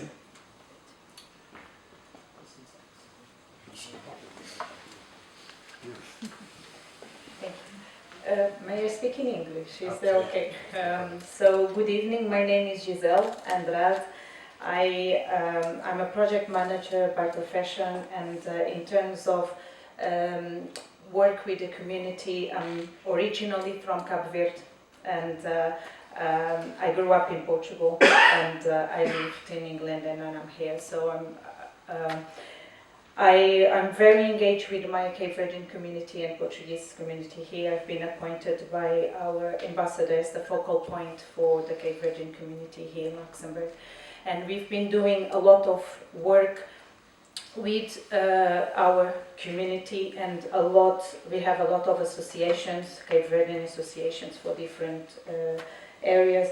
And my question to the panel, as we speak about vivre ensemble and integration, and from my experience of what I hear from my community, the ones that I'm closer, which is the Cape Verdean and Portuguese community, is that unfortunately, first of all, I'd like to say congratulations for the very good work that is already being done by Luxembourg in general and the Ministry of Family and Integration, and also to recognize there's still, as we all know, there's still a lot that needs to be done. And I hear a lot. I was pleasantly surprised to hear Madame Martin about all of these nice projects that you have in your commune, and I'm sure the other communes are doing a good job. I know the commune of Luxembourg as well is doing a good job. And I see that there is a lot of focus on the commission, which is very important, but I wonder if we should listen as well, not only, for example, to social service, the people that work with the commune, but the families itself that are actually affected. The mothers, the fathers, the children, because from what I see and from what the many discussions we have is that there is a lot of very good laws in place, which is very beautifully written, but it doesn't a lot of times translate into the reality of the families in itself. I'll give you just, I know I'm being a little bit long, but I'll just give you a simple question, a simple example. My daughter, for example, she's a 15-year-old and she hasn't started school yet since September. She passed her year with very good grades, her official school reports, she has top grades, and for some reason the school did not allow her to continue to the next academic year. They waited for the school to finish to let me know. There was no preparation, there was no communication with me, and it's just to give you an example of, and this story, it's repeating over and over again, is I'd just like to know if we can integrate the families as well so they can have a voice. Thank you so much for your question.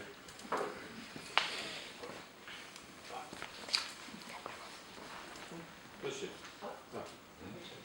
Merci. Charles Marc, président de la commission du Vivre Ensemble à Linchen. Dans la loi, et je m'adresse à Monsieur le ministre, nous avons aussi un rôle, je dis un rôle, de veiller à ce vivre ensemble et à tous les obstacles et toutes les entraves à ce vivre ensemble. Concrètement, qu'est-ce que je fais du fait que dans la commission scolaire, j'observe, on me dit qu'on ne pratique pas les langues nécessaires à ce que les discussions... on avait l'habitude de parler en français, on a eu un changement au niveau du conseil échevinal, et voilà, maintenant, le gouvernement nomme chacun s'exprimant dans la langue qu'il veut, qu'il parle mieux, mais les discussions.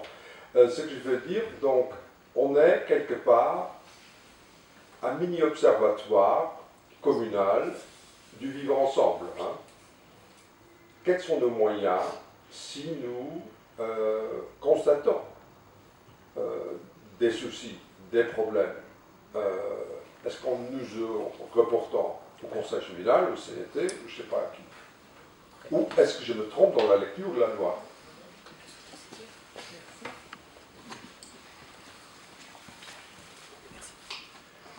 Préparez vos questions pour le dimanche.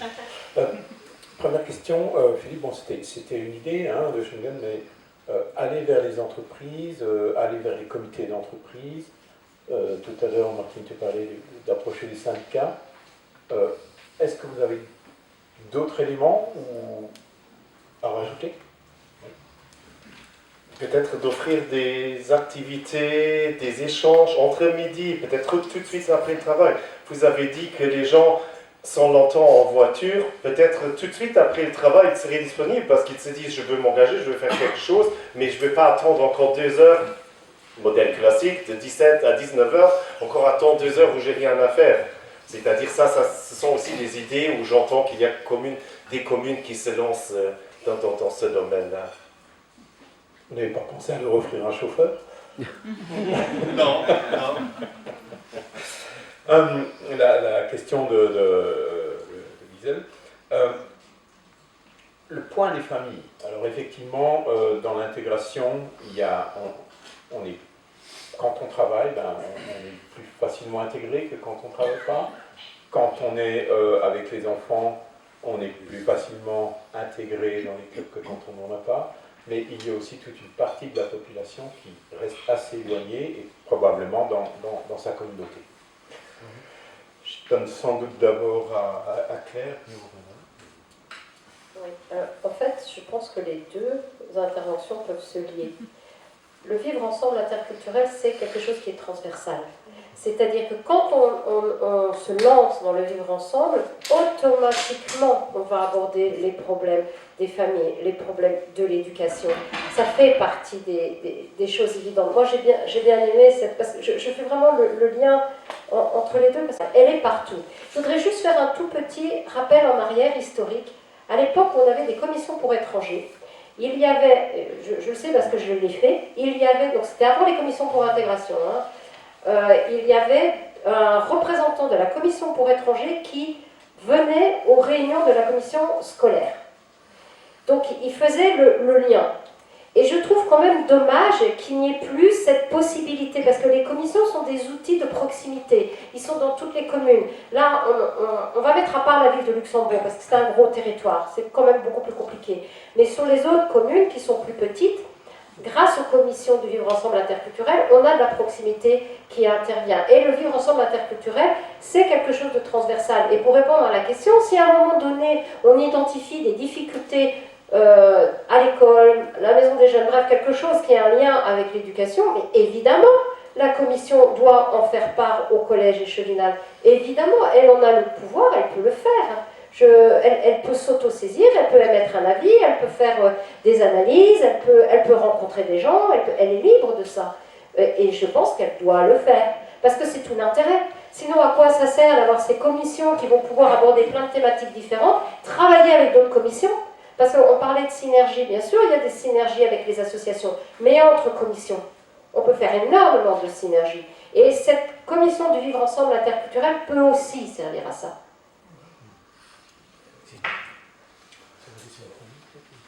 Oui, peut-être en ce qui concerne les familles, il faudrait peut-être aussi... Bon, d'abord, il y a la question de l'identification des obstacles et des priorités. Il y a différentes manières de le faire. Donc, ça dépend en fait aussi après, parce qu'on parle de la commune, de la commission, du collège, du conseil, donc il faudrait savoir comment remplir cette mission, si on se place du côté de la commission communale, comment remplir cette mission. Je sais qu'il y a aussi, à côté de la commission, mais bon, je vais seulement dire qu'il y a encore le Gemeindepact que peuvent signer certaines communes, où il y a la participation citoyenne, qui est un peu au cœur de cet instrument-là, qui est d'ailleurs aussi inscrit dans la loi, et où là aussi, dans le processus, il y a un peu une possibilité d'écoute citoyen, autour d'ateliers citoyens, sur base d'une priorité. Donc il faut évidemment qu'on soit informé de ces outils-là, et que le moment venu, on peut alors... essayer d'aller à la rencontre des autres personnes pour faire part de ces... Merci. Quand on constate quelque chose qui ne fonctionne pas dans la commune, l'exemple que Charles-Marc vient de donner, qu'est-ce qu'on peut faire, à part le signaler? Parce que j'imagine que le collège régional le sait, que ça se passe en luxembourgeois et puis en français, etc. etc. Toi, tu choisis tes questions, moi mes réponses. Je commence avec Madame Gisèle. L'intégration, ou le vivre ensemble, fonctionne le plus facilement avec la deuxième génération. Pourquoi? Parce que les enfants, ils vont à l'école, ils font connaissance l'un de l'autre. Et on n'a aussi pas le problème, là je reviens au deuxième, on a moins le problème de langue aussi. Et quand nous voulons lutter aussi contre toute forme de discrimination, si ce soit à cause des langues, si ce soit à cause de la nationalité, de la religion, comment on peut réussir ça? On peut réussir ça en regroupant les gens, en les laissant venir un vers l'autre, en faisant connaissance. Et quand on fait connaissance, on prend des peurs. Et quand on prend des peurs, on prend des phénomènes, des discriminations, on lutte contre le racisme. Les langues, je trouve que cet événement ce soir, c'est un bel exemple comment ça peut fonctionner. Madame Gisèle, elle est là, elle pose sa question en anglais, elle n'est pas fâchée que moi je ne vais pas lui répondre en anglais, parce que ça ne sera pas une pub pour mon professeur d'anglais. Voilà. Et nous, on a parlé toute la soirée en français. Je sais qu'il y en a qui auraient peut-être encore fait moins de fautes au niveau grammaire quand ils auraient parlé en luxembourgeois. Au moins 2, pour vous 3, je crois que vous maîtrisez la langue française à l'excellence. Pour moi, en tout cas, ce n'est pas le cas. Pour toi, c'est le cas. Pour moi, ce n'est pas le cas. Mais ce que je veux dire, c'est qu'il faut comprendre aussi et respecter aussi qu'il y ait aussi, et ça c'est aussi le vivre ensemble, c'est le respect. C'est aussi le respect des gens qui disent « moi je veux parler en luxembourgeois ». Et ça aussi, il faut respecter. Et peut-être qu'alors vous, M. Charles-Marc, qui maîtrisez les 2 langues, vous pouvez jouer le médiateur, vous pouvez dire « c'est pas de problème, nous sommes là, le vivre ensemble, moi je vais faire la traduction ».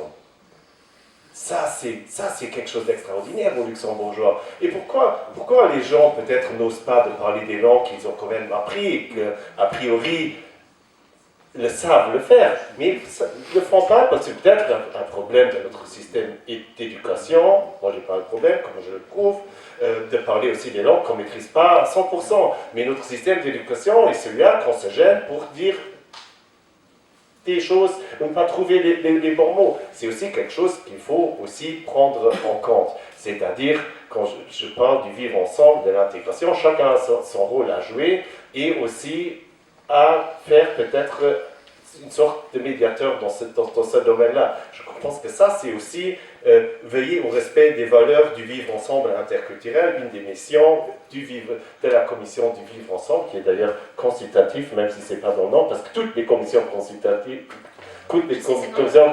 sont d'office des commissions consultatives. J'avais essayé avant, j'avais oublié, pas que tu crois que je n'ai pas voulu te répondre, oui.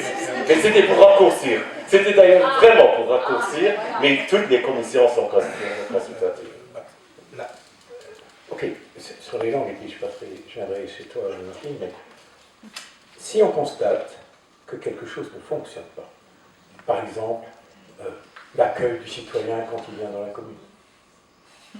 Moi, je peux prendre l'exemple dans ma commune, j'ai beaucoup d'échos où ça ne se passe pas très bien. Quel est le pouvoir de la commission, à part saisir, à part faire une note, ce que fait André Dumais? Est-ce qu'on peut aller plus loin? Mais la commission, alors c'est bien que je l'ai précisé encore, la commission est consultative. Consultative pour qui?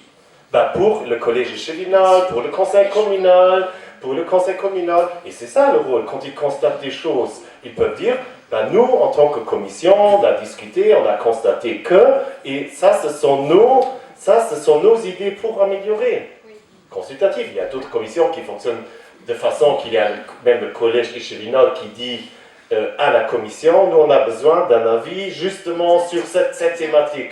Ils ne veulent pas qu'il y ait des commissions qui se voient 3 fois par semaine, parce qu'il y en a aussi qui veulent aussi, il y a les jetons et tout ça, se voir 10 fois. C'est-à-dire il y a des ordres de règlement intérieurs dans les 100 communes. C'est pour cela qu'on a aussi dit qu'aussi le fonctionnement soit fixé, non pas dans la loi, dans un règlement ministériel, mais par le règlement d'ordre intérieur de la commune. C'est-à-dire la commune définit un peu comment elle va fonctionner.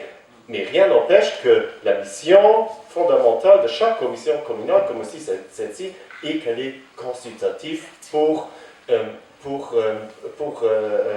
collège échevinal et pour le conseil communal. Et d'autre côté, si jamais ça ne fonctionne pas, c'est un peu comme partout. Pourquoi moi et d'autres se sont lancés en politique? Parce qu'ils en avaient marre d'attendre que d'autres s'engagent et fassent des choses qu'eux ils veulent, mais qui ne sont pas faites par d'autres. Et ça, c'est un peu alors un effet secondaire que quand on n'atteint pas les objectifs. On peut aussi encore toujours après s'engager en politique. Et alors là, peut-être encore mieux améliorer les choses qui les gênent. Merci. Oui, voilà. Alors, dans la pratique, quand il y a des choses qui ne fonctionnent pas, on a parlé maintenant beaucoup de commissions consultatives, mais en vrai, dans la pratique, c'était quand la dernière fois, dans votre commune, dans votre cas, que la commission consultative a fait une note, une lettre, un email au conseil échevinal? Alors là, il faut le faire régulièrement, soit faire un rapport, soit manifester des observations, des remarques, des suggestions. Quoi que ce soit, la communication est super importante, régulière. Évidemment, quand vous êtes dans la situation, vous pouvez peut-être instaurer un lien régulier, des réunions régulières, encore mieux. Moi, personnellement, oui. Juste un complément par rapport à ce que vous avez dit. Ouais. Par exemple, à Schengen, le bourgmestre a mis en place les secrétaires pour qu'elles soient présentes dans chaque commission, pour qu'il y ait un retour de ce qui se dit aux commissions auprès du collège final. C'était juste. Voilà, et normalement la commission a un secrétaire aussi, hein, un secrétaire de la commission, et lui il fait les rapports et ils sont automatiquement transmis au collège échevinal et même au conseil communal, parce qu'ils ont demandé. Mais dans ma situation par exemple, je suis en majorité maintenant à Dulange, et évidemment nous en tant que fraction, nous avons aussi encore des réunions pour préparer le conseil communal ou quoi que ce soit. Hein.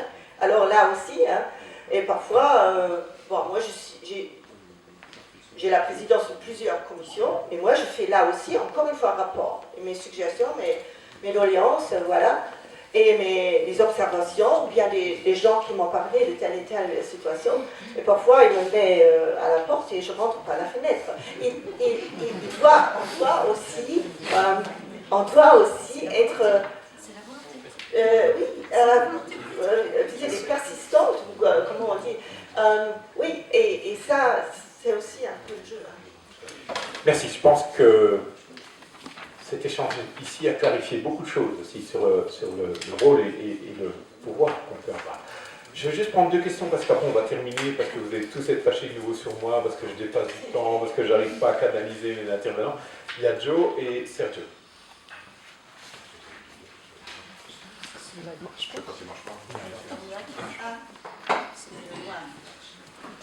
Merci beaucoup.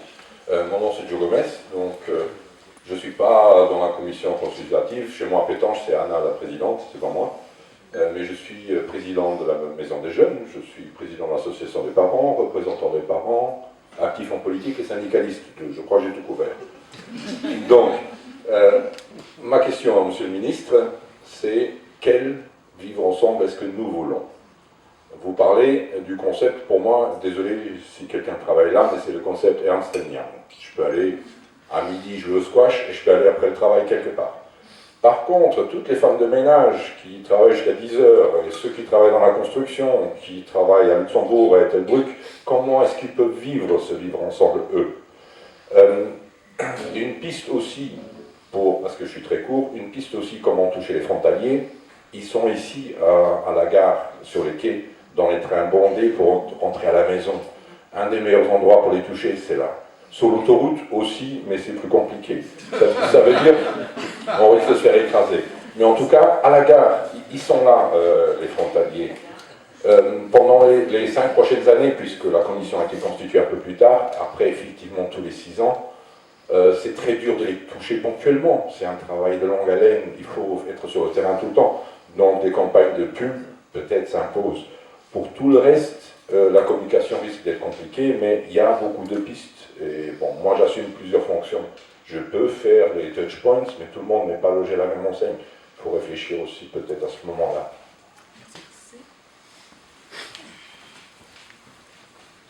Merci, bonsoir. Sergio Ferreira, je travaille à l'ASTI. C'est pas une question, désolé, mais c'est plutôt deux brefs commentaires. L'un de dire, et je crois que c'est un peu ce que tout le monde a compris, tout ça c'est un processus de longue haleine et qui ne s'arrête jamais.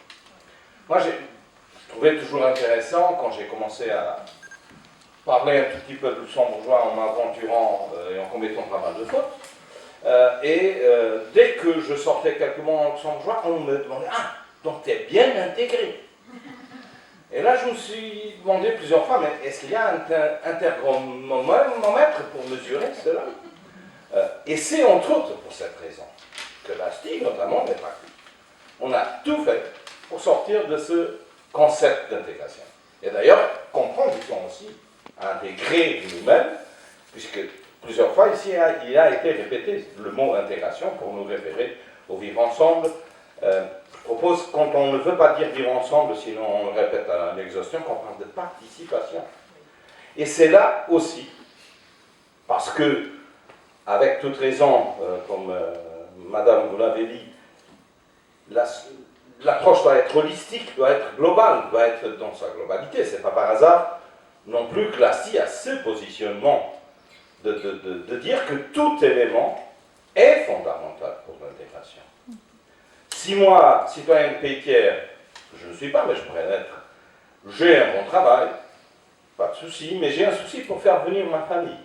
Ben là, mon processus de participation, d'inclusion à cette société, il sera à un moment donné bloqué un peu.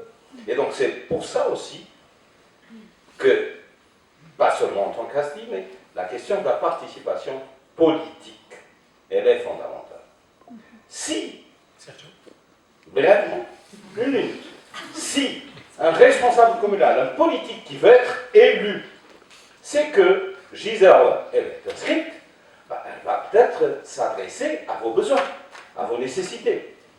Et, en même temps, on contourne, entre guillemets, mais on fait qu'il y a moins de risques que le conseil échevinal ou le bourgmestre, par manque de volonté politique, s'en foutent un peu de ce qui se passe dans ces commissions consultatives.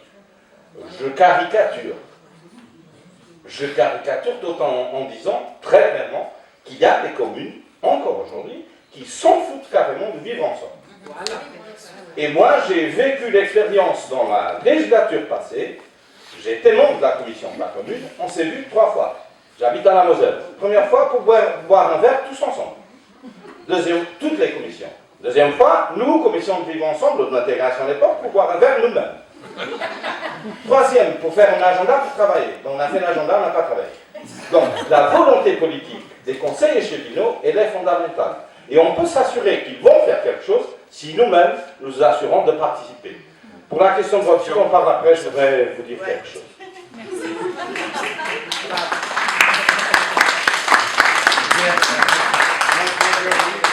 Non, j'ai plus le temps. Non, je suis désolé. Je suis désolé. C'est pour tout le monde. Non, mais je suis désolé. Je suis désolé. On a 13 minutes de retard. Oui, mais on va terminer dans 2 minutes. Alors, pour qu'on ne dépasse pas le quart d'heure, je propose qu'on fasse le tour et quand viendra ton tour, tu répondras aussi à la question que je... Martine, je commence par toi. Conclusion. Conclusion.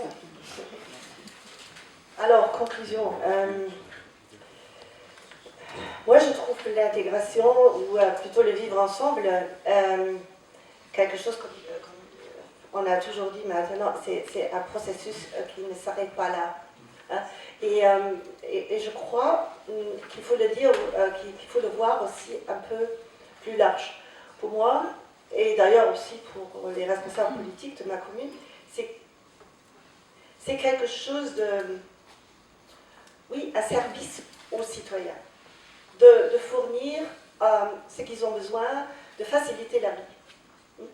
Mais il y a aussi cette notion de communication, que d'ailleurs, en tant que formatrice, pour moi, c'est hyper important. Et là, ça commence déjà à devenir compliqué. C'est pour, peut-être dans les communes les plus petites, c'est peut-être plus facile, je ne sais pas. Mais maintenant, à Dulange, on a essayé toute piste. Hein. L'écrit, les réseaux sociaux, les directs, quoi que ce soit. Mais on n'a pas trouvé encore la solution. Mais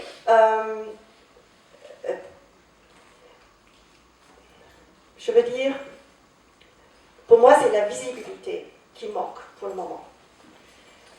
Nous, on parle ici. Nous sommes un cercle fermé. Pour moi, non. Bon, un grand cercle fermé.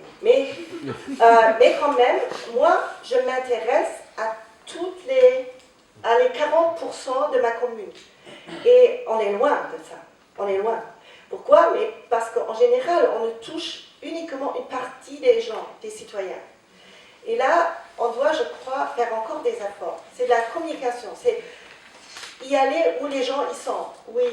Voilà. Et ça, c'est pour moi très important et on doit faire encore des efforts. Merci beaucoup. Vous pouvez l'applaudir.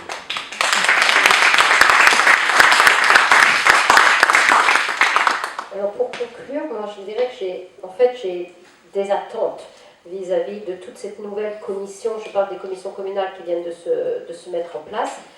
La première, j'espère, d'ailleurs je l'ai vu dans certaines des candidatures qu'on a quand même lues, hein, les motivations des futurs candidats pour le Conseil supérieur du vivre ensemble, les synergies entre les commissions.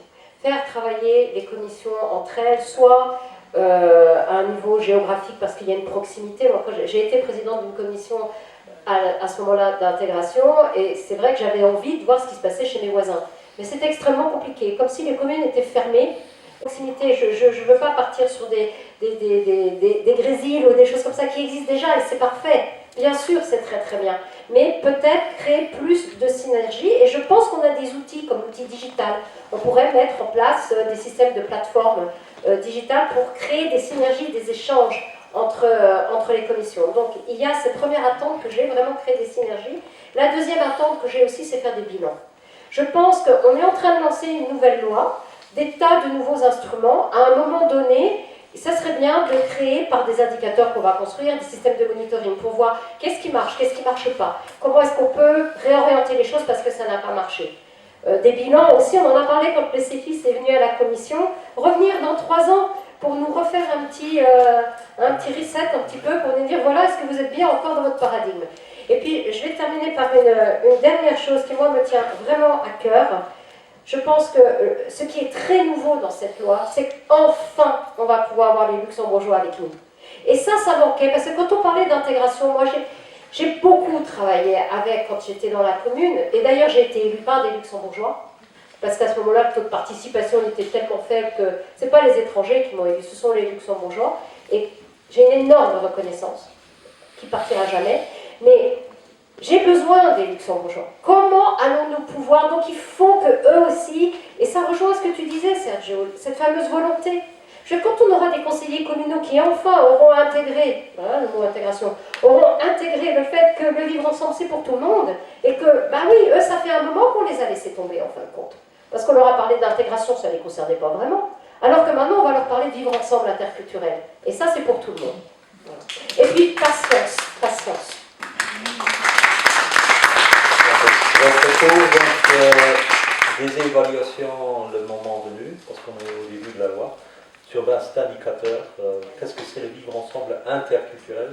Donc j'insiste aussi sur l'interculturel, par opposition au vivre l'un à côté de l'autre.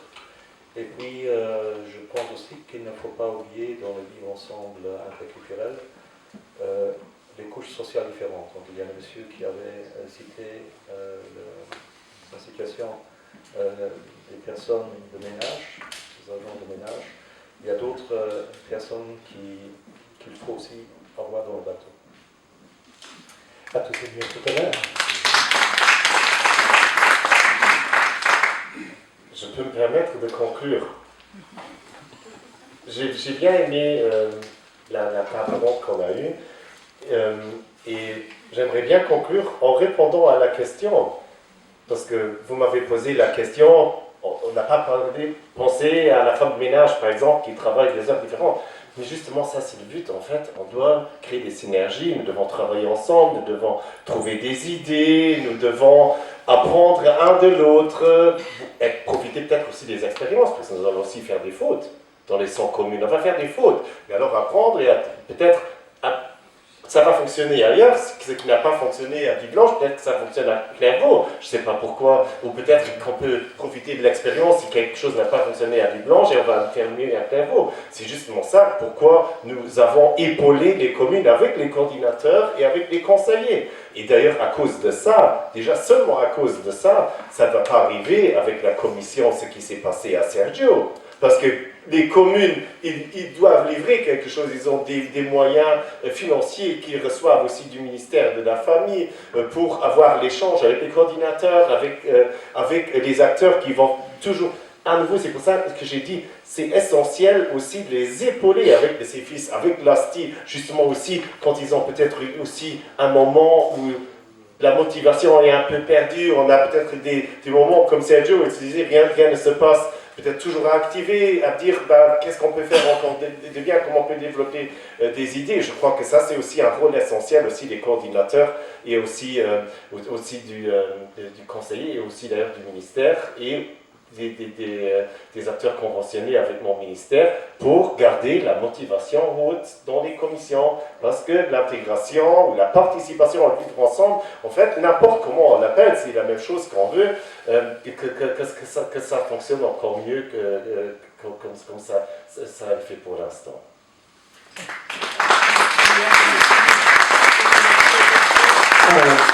Un grand merci à vous quatre pour cet échange. Tu l'as aimé, mais moi aussi, donc j'ai trouvé ça très enrichissant. J'espère que vous avez... Je suis toujours sévère. J'espère que vous avez appris de nouvelles choses sur cela.